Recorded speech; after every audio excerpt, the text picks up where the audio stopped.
Okay, this is our fellowship hall. And when I came in the day of the water break, I stepped into about a ½ inch of water flowing all the way across here, plumb into the kitchen. And eventually, all of this flooring is going to have to come up for it to trap that water under there, and if it cause mildew, it'll be making people sick. So we're going to have to take that up and replace it. And as I walked right in through here, it was terrible. This floor here, of course, is going to have to come up. And all of this ceiling right here had failed, the insulation and everything had failed right down into the floor. This front door, you couldn't even open it with the stuff there was in the way. There's a table sitting there where that plywood's at, and it was all covered up.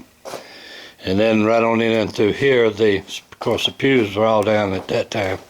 And this ceiling right here had collapsed right down here on top of the pews and into the floor, everything. There's still going to have to be about 3 or 4 sheets probably taken out and replaced there.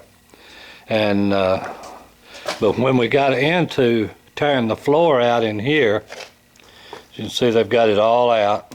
They had to repair the whole thing. It had that old presswood type 3/4 inch paneling there, whatever it is, plywood. Is that type is from back in the 60s, 70s, where if it gets wet, it just comes apart. But we had to take all of that out and just start from scratch again from there back.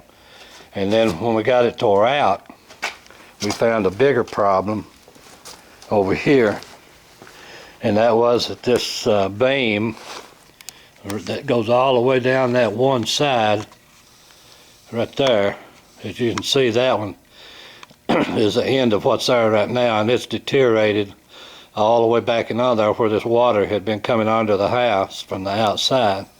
Well, over this way where there's no beam there now, we've dug a footer and got it ready to pour concrete.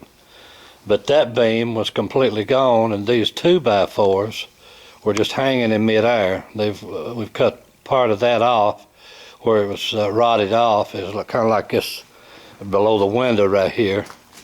It was just hanging there like that. And so we cut all that off, or they did. I'm letting the younger guys do this. But they've got it all dug out. I think they're going to have to dig out maybe a little more to be able to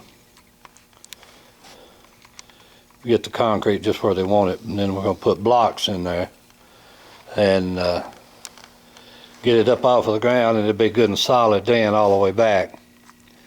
But that's kind of like what we're up against right now. All the carpet's going to have to come up all the way back into this little annex part right here. It's got to come up and be replaced. The carpet alone is going to be somewhere around $3,000 just for the carpet. We're hoping to be able to get this auditorium all back in shape before we can move into it and start having church again for about $5,000 or $6,000. The rest of it, the floors in the other part and into the other room there, well, we can do that as we get the money later. But right now we're just trying to get in here. So that's what we're up against. My phones are going off.